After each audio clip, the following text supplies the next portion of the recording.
Iya, nampaknya ini kolam sudah kena penyakit lah, sahabat. Baru 1 minggu benihnya kita tebar, burung-burung ini sudah mulai bertebaran juga.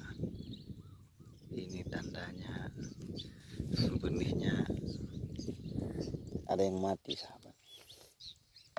Baru 1 minggu Faname, tapi terlalu banyak burung ini. Sekarang kita tunggu dia akan turun.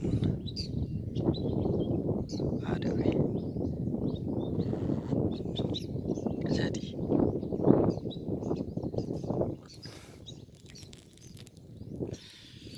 Kolam kecil, sahabat, 1 hektar. Wow. Dia dapat di mulutnya, masih kecil-kecil.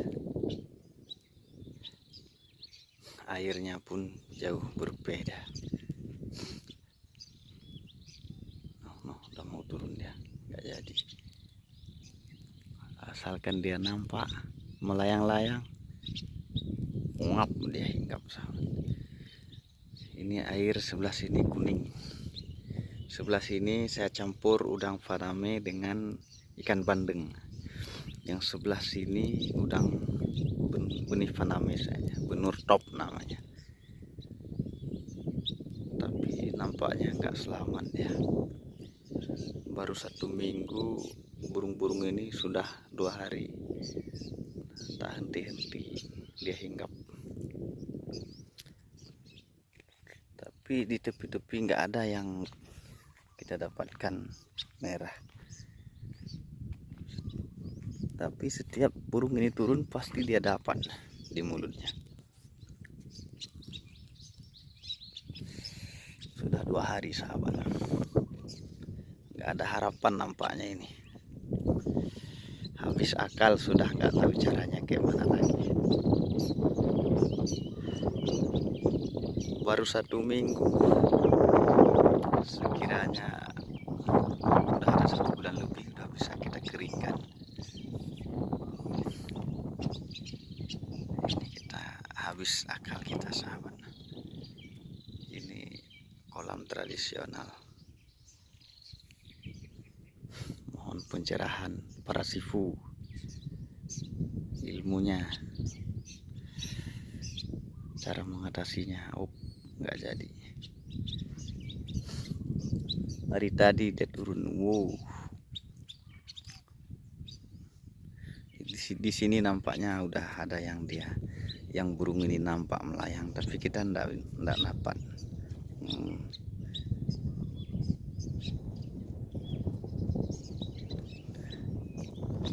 Aduh, lemas kita, sahabat, lihatnya.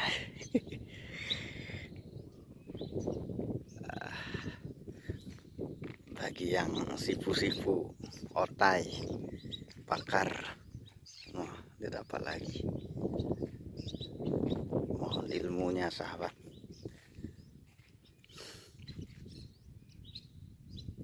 Apa tandanya ini? Tapi kebiasaannya tandanya ini sudah ada yang mati. Sekiranya burung ini sudah terlalu banyak di atas melayang-layang. Nah, sahabat boleh nampak. Nggak tahu caranya ini. Turun di sana. Nah, di sini pun, aduh. Di sana pun lagi. Habis, sahabat. Tiap hari.